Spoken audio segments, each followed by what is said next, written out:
I've got a video that I want to discuss why people are upset at each other most of the time, and why all of that, in my opinion, is really just communication from your side, meaning my side if it's me speaking, and your side if it's you speaking. So what I mean by this is that a lot of times people, I've noticed, and I'll start with business because that's kind of what I do for a living, and I notice a lot of older generation folks, people that are baby boomers and beyond, older than them, they talk about young people in a derogatory sense, saying these young folks, they don't want to work and they're lazy, and I'm sure you've heard all this, right?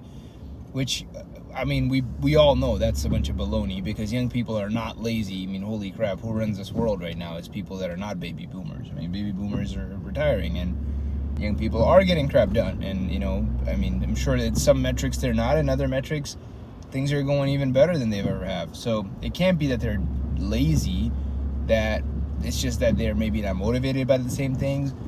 Maybe they don't understand what you mean. And I want to make it even micro, from like the owner's perspective or the manager's perspective. If you think someone's lazy, first ask the question, do they first understand what the mission is? Do they have the skill set that is required, the tools that are required to get the mission done? And do they have the incentive, meaning do they get a reward if they accomplish the mission? Meaning, do they understand the mission? Can they do the mission? And do they have a reason to do the mission? And this ideology for me has always been very useful, because when people are like, why do you believe in incentivizing every position in the company, including accountants and bookkeepers? Which is wild, right? Like, how the hell would you incentivize accountants? Because I don't expect people to work harder for less money or the same amount of money. I mean, am I crazy for believing that I don't care what the position is? There's still a human being behind that position, and they expect to get paid more if I tell them to work harder? That way I don't have to convince them, be like, can you please go work harder because this is going to make you more money? Because it's not going to make you more money, but you should do it because I'm telling you to. Or that's usually what happens, is when you don't give people positive incentives, the only weapon I have is then the stick. Like, if you don't do it, I'll fire you. And the only time I can get them to do anything is, if you don't do it, I'll fire you. And I don't like using the stick. I'd rather save the stick for the dire circumstances, which is when you violate a principle of the company. Then I can say, if you do that again, I will make sure you don't work at this company anymore.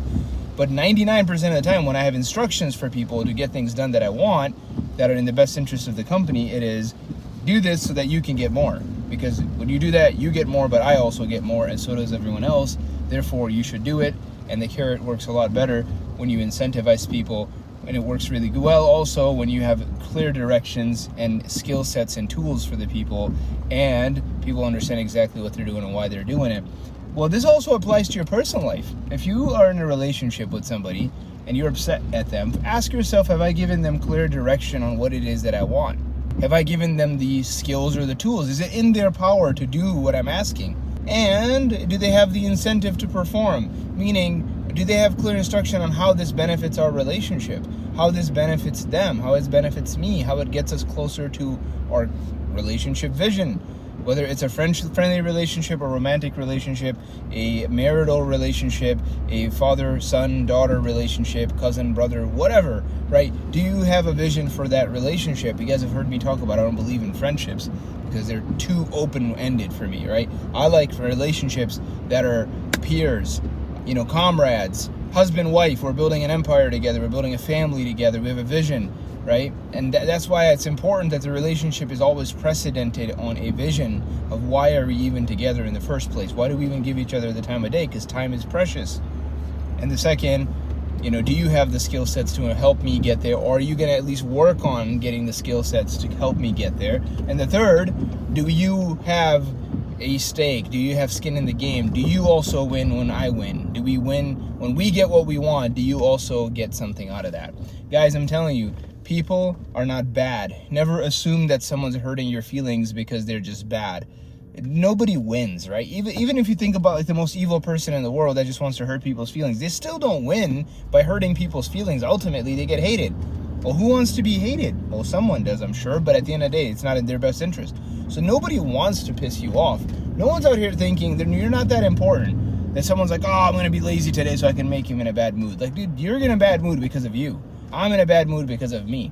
I'm angry because it's something in me, right? We always say, if you spot it, you got it. If you think someone else is lazy, they probably aren't. It's just you're lazy and you're projecting that, you know, that ugliness on them. And honestly, that's really a big thing, is like, just get over yourself and realize that 99% of the issues that you have with people are because you're just not good at communicating. If you were just a little bit better at communication, you wouldn't be angry at this other person, because chances are they would understand you, and either you would get them to do what you want them, because again, you would have the skills and the tools for them and the incentives for them, or you will just say, you know, that's not the right person, I need to move on to the next person. So I'm wrong, asking the wrong person for this. I'm not going to ever get this out of them, and then you won't be mad anymore. So either way, you're going to win, because you will get better at communication, and if you do, you won't be as mad. And the first step is really just stop being mad and start looking at how well you're communicating and whether you're following those 3 things.